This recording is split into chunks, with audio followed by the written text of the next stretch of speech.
Welcome back to Astro's Playroom. So now it's time for my personal favorite of the worlds of the game, the GPU jungle. Of course, the one based on the PS4. Not so much because of that. It's the real reason it's my favorite is because of two things. Three things actually. I like the aesthetic of it best. It has my favorite song in the game, and it also has, I think, the most clever references in the game. Really? At least in my opinion, it does. Well, the song's off to an interesting start. Oh, yeah, what's interesting? I'll put it on in a moment, but all right, let's see what's going on here. Oh, trying to catch a butterfly, huh? Oh, look, these bots here are just done hunting some monsters, and now they're taking a break. It seems, playing on their PSPs. Cute.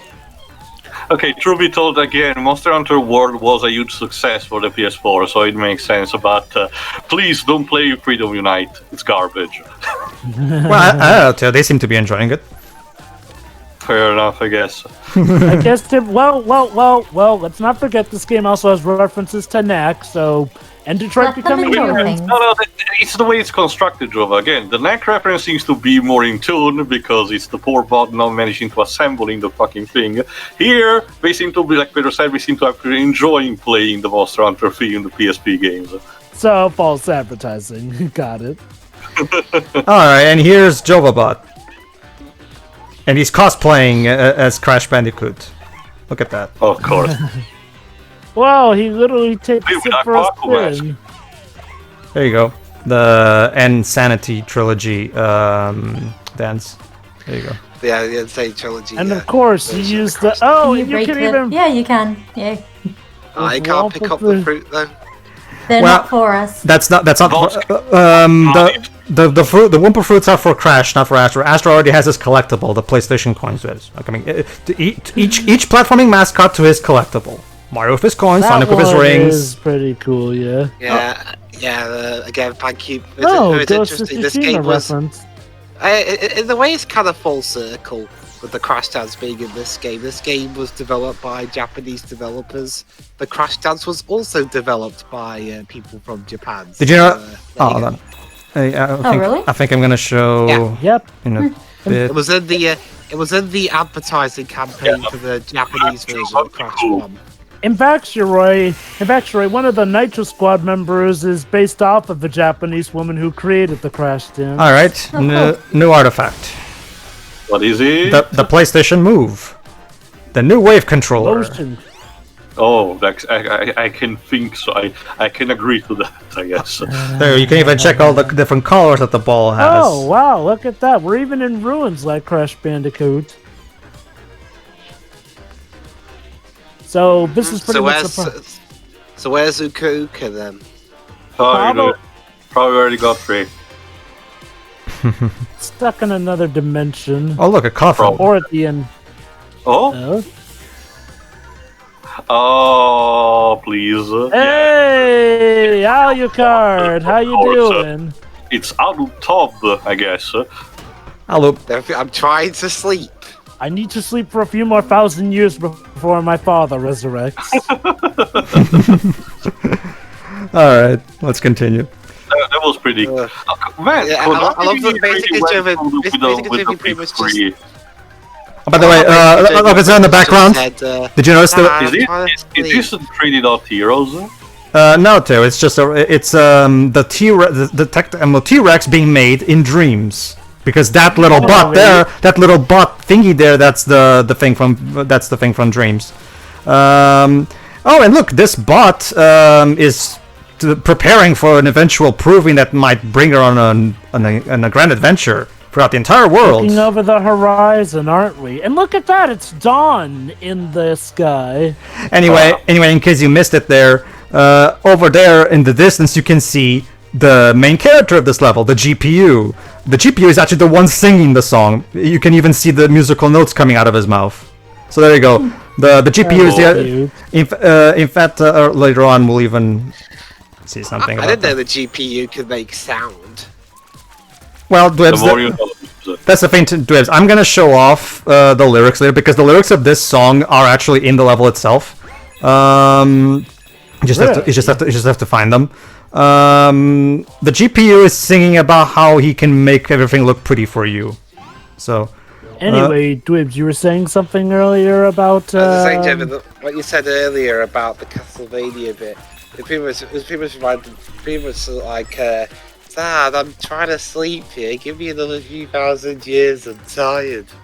That's pretty much what Upstart is about, Dwibs. Yeah. All right. In the meantime, the spot is once again meditating with, and even those butterflies can bother him. Yeah, he found it. Not even the enemy's trying to kill him. Well, good luck with that, dude, I guess. Astro, just because you stop for 5 seconds doesn't mean you were allowed to put your VR on. Not just that, like, even if you hit him, he immediately reverts back to it. Like, he's incredibly resistant to disturbances. So, alright, let's keep going. Alright, these enemies are a bit tougher because they have helmets on, so you have to hit them from the side. There you go. Alright, let's see. Oh, jeez. Alright, now climb through these CDs. So. What do you know? CDs grows on trees. Yes. Well, this is the PS4 area, so wouldn't they be Blu-rays more accurately? True. It depends, Debs. The references, as we've seen over the course, don't always necessarily. They didn't save all the PS4 references for this world or anything. Like, it depends on what the developers are feeling like. We almost literally start with Cash Vanuka, so there's that. Oh look, Bloodbot, and he's trimming the grass. It seems. Well. Yes, just well, the thank grass. You for maintaining the area, more. I guess. Yes. His social service is useful for the community, Shira. Come on. Yes. Can you imagine if they actually made mini games for all of these themed Astrobots? I think you mentioned that in one of the previous parts. I think I talked about, them adding on extra bots, represent newer games as they were made. No. We also mentioned that the idea of adding mini games just reflecting the original playstyles on a smaller scale. That would be pretty cool. Oh. Maybe. I guess. There you go. Third time's the charm. There you go. Who knows? I mean, Nicholas Dusay already said to Famitsu that Team Asobi has already started work on their next game. We don't know if it's going to be a full PS5 Astro game. We'll have to wait and see. Oh, look, the shoulder buttons. I'll just say this to Japan Studio. Welcome back, guys. It's good to see that you didn't die out from neck exhaustion. But there was every. Oh, what is this? Oh, look, this bot is protecting this little bot, and oh god, an infected bot is trying around the corner. I don't see any. Moving on. But I don't see any golf clubs anymore. Well, Joe, but this is a reference to the first game, not the second one. To be fair, there's that too. I know, but that's the thing, Pedro. Just knowing about that second one. Also, don't worry, Joe. But the other can do just fine because she has immunity. I love how Ellie bot is really scared. And I mean, in gameplay wise, she's really touch. So you can even see that it's a reference to the first game because he's using a brick, and bricks are one of the things you can throw to distract the enemies. So. That said, yeah, that is a cool weapon. Also, yeah, somebody played Mario Odyssey. I see. Now you can tell that Nicholas Dusay is a big fan of Mario. I can tell from playing this. I can tell. Anyway, Drips, to answer your thought there, though, yeah, sure, yeah, everybody's golf and all, but the thing that was on everyone's mind until this game was pretty much the NAC games because that's what Sony put at the forefront. Mm-hmm. Not to mention, like the several RPGs the Japan Studio did across its time. Well, starting with the PS2 era, it was more collaborations rather than anything, like with Level 5, but also with From Software. Mm-hmm. It's I guess it. Well, that's the thing, Jova. Like I said, when it comes to Japan Studio, that you were talking about, like. That's exactly what's cool. Maybe that's exactly part of the change. The fact that Nicholas Dusay, the creator of Astro, is now the head of Japan Studio.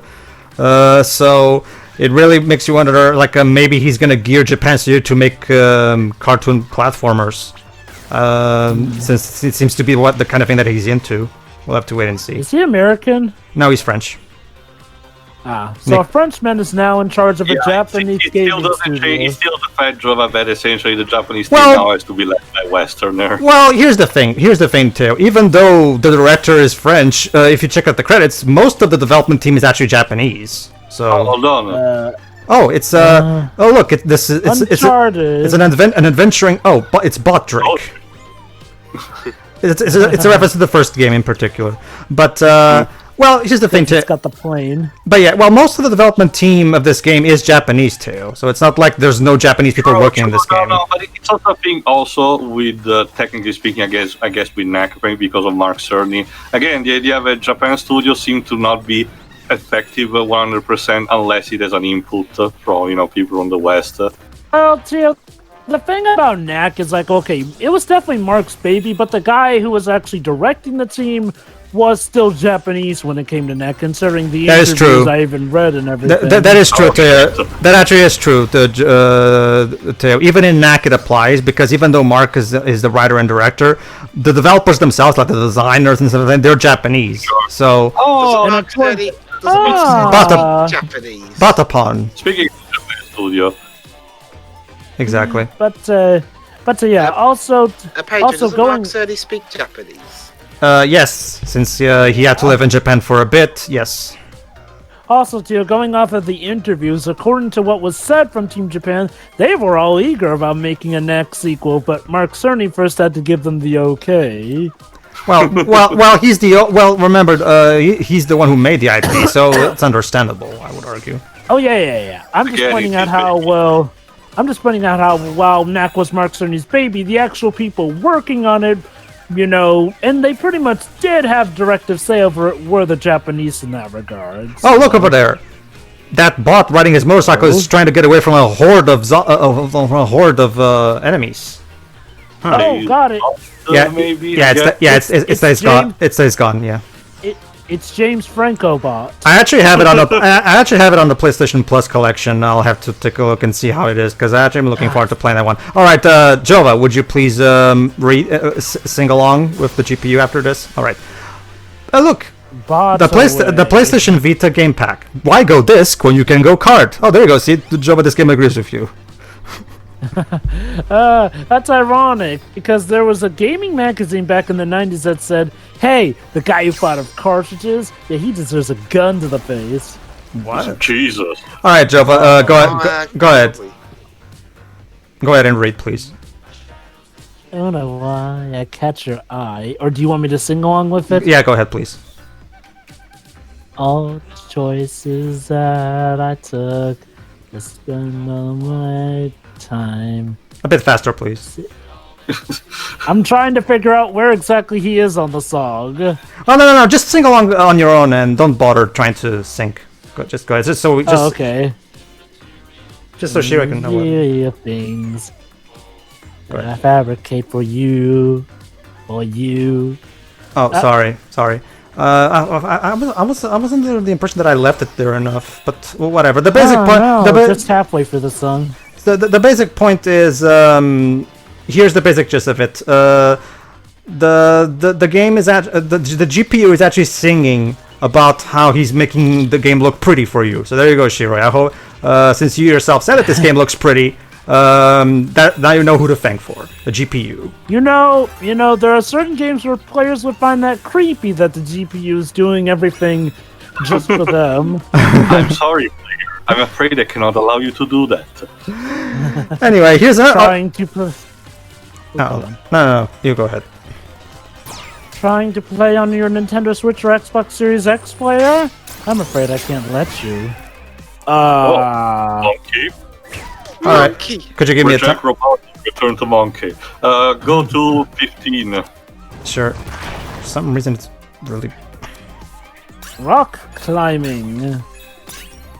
Yes. I'll explain in a moment. This is interesting. Just tell me when you're at 15. Mm-hmm.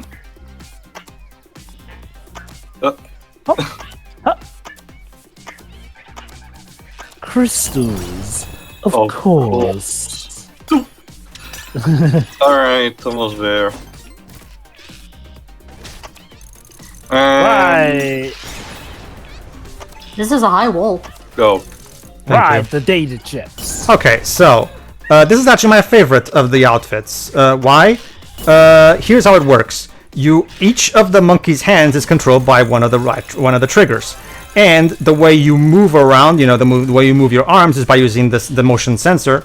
And so basically, what you have to do is you keep okay. Let me put it this way: you tilt upwards like so to have him move. It feels very, very natural, actually. So every time you need to move to the right or to the left, just keep tilting the controller left and right upwards, as if you were actually reaching for the rock, basically, yourself. As for this, do like so, like the game just showed there, and you'll be able to... Basically, if you have I struggled a bit here. I need to explain this. Notice that little bit there. Notice that those 2 bits there are kind of cracked, and the game is even telling me. So this is where the adaptive triggers come in as well.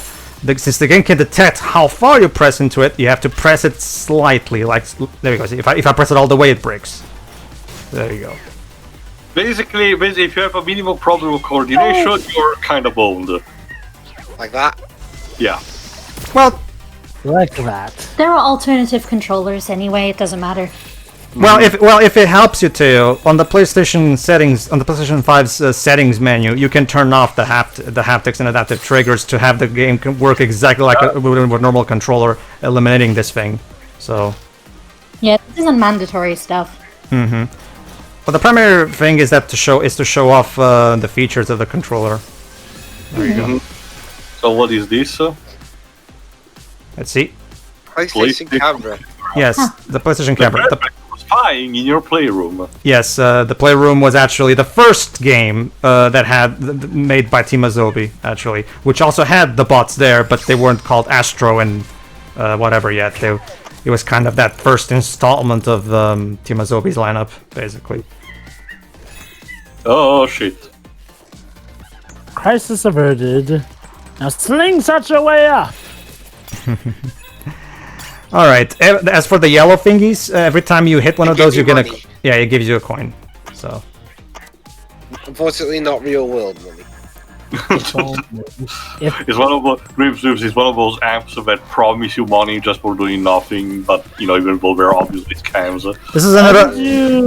This is another gimmick where just out of interest, I also got to this point in the game, and I gave the controller to my mom when she was visiting, just to test it out, just to test out how she would, and she was able to adapt fairly quickly as well. Just because, again, the way the controls are done is in the way that makes a lot of sense and feels natural.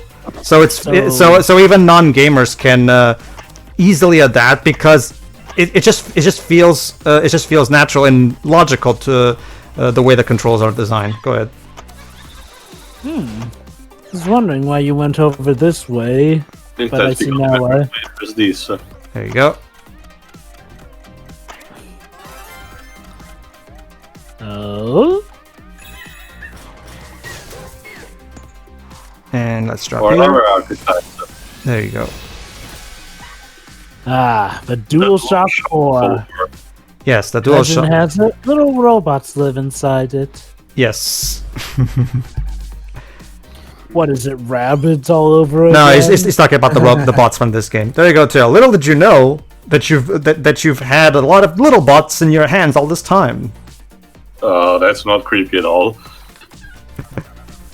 But Tail, they're out there. They're right in there, making sure your console and controller work. I'm sure there's a German folklore tale that talks something about. Several millions of little bots in trench coats. No. The story of the shoemaker and the elves. I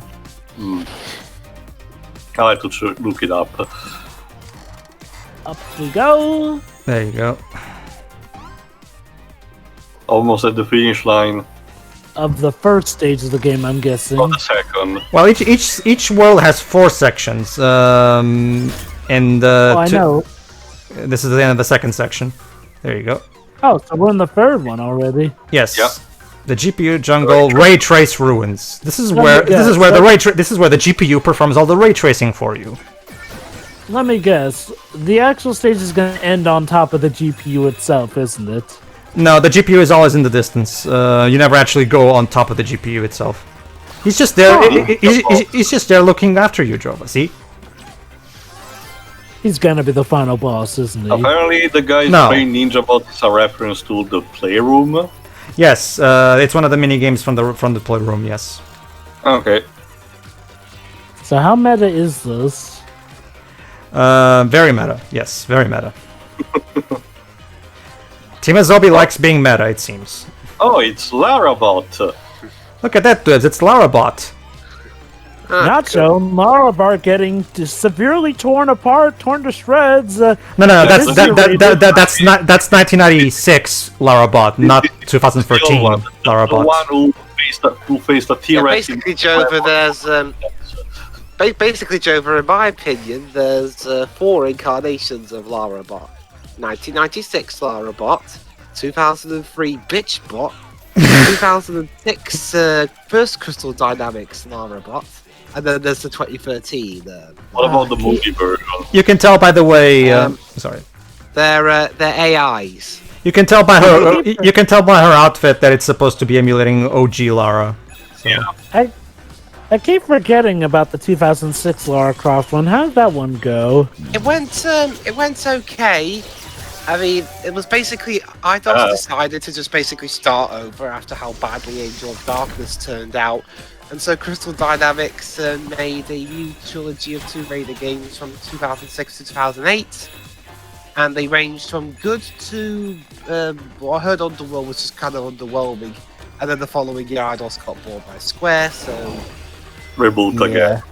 Yeah. And we all know how that trilogy turned out. Although to be honest, IDOS weren't the best of publishers in the first place. No. Although mine. Remember, they had IO Interactive do the new IP, Caden Lynch, and when a guy decided to give him a 6 out of 10, they actually never to contact its journal to actually fire him, and that guy ended up being the founder of Giant Bomb. It's a pretty known story. Yeah, and that's the interesting thing about Caden Lynch. IDOS were the most enthusiastic about that IP, but when Square Enix took over, they were like... Notice that bot, like, was encouraging these bots to cover. In the meantime, let's see. Oh, look at that! This bot is paying respects to this maiden bot that has no eyes. I don't get it. It's Demon Souls. Demon Souls. It's Demon Bot then. Not pictured, Patches bot throwing his ass onto the cliff. Basically, Shiroi, the maiden from Demon Souls, cannot see because her eyes are covered with wax, basically. Then wipe that shit off. Unfortunately, it's a bit more complicated than that, Shiroi, sadly. It's a reference to the zealotry of the Christian Church in countries like Spain during the Inquisition period, where we were thinking about severe punishment will help you, so we were doing really crazy shit. Blasphemous, the indie Blasphemous also has this kind of idea in mind. Alright, in the meantime, let's get this. There you go. Oh, what is that bot? Oh. We'll take a look at that bot later, too. Not for now. Let's first get this artifact here. Oh! What is this? PSVR processor unit. Yes, Nobody really knows what goes on in there. Yes. So what do you do want with to this? know, don't you? Well, the PS. Well, if I remember correctly, Dwebs, I haven't actually bought it yet, but it comes with a VR headset because you attach it to. It's just it's kind of like the expansion pack of the N64. It gives it that extra bit of power for the OG PS4 to have enough power to run VR. I think.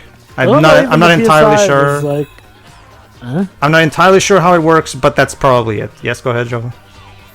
although even the PS5 was like, nah, even I ain't gonna touch that with a 10-foot pole regarding the VR capacity unit thing. Like, dang, is it like some forbidden area or something? I doubt it. Anyway, wasn't I gonna show the thing? Okay, I think I'm gonna... Oh, Oh yeah, I Oh, forgot. man. Oh, look at that! This bot with a mustache, and he's quite the Brit. A bot. He's a Brit bot basically, and he's shooting all, and he's trying his best to protect London from threats. It's a reference to the Order 1886, by the way. Order 1886. Such potential, and what the heck is that? It's a Colossus, Jova. Yes, that bot over there Oh my is God, is it about is a to Colossus. is about to fight that colossal-sized bot. Is he going to walk up his arm after he caused him to break it? Well, I don't know. guess. I don't know. I guess we'll have to. I guess you'll have to play Shadow of the Colossus to find out the outcome of this. Well, kind of have, so I kind of know the outcome. Okay, so now that we've reminded Jova of something he already knows, Hold on. join us in the next. Hold on, Des. Before I quit, I want to actually talk about a bit about the lyrics that we didn't talk about. Because I love some of these lyrics right here. I synthesize and rasterize immaterial things that I fabricate for you. For you, yes, I tessellate and animate these dancing sprites and sunlit skies for you. I do it for you. I'm your GPU. So basically, and then the song goes. Shining for you knows that I adore you. Yeah, and then the song goes. GPU, tell me what to do and I'll do it for you. So the GPU is kind of a yandere. Somebody is going to make a human GPU. Sure, that's a thing since the early days. /V has a thread constantly on Tuesday that is called the Consultan Tuesday, where anthropomorphic personification of the So we do have GPU Chan. I love what something in the meantime. I love what the final paragraph says. You've never wondered why I catch your eye? It's 'cause you overlook all the choices I took. I spend all of my time deceiving and misleading you. I like to surprise with my virtual eyes. So there you go. See, so this is a little moment of appreciation for what the PS5's GPU does, because he tries with all his heart to make things look pretty for you. Everything pretty, yes. So Somebody get the GPU a GF. yes. So pop in Final Fantasy VIII for him. He'll love that. GPU GF. Wow, Jesus. Yes. All right, so I guess we'll see you next time then. See ya. See ya. Yeah.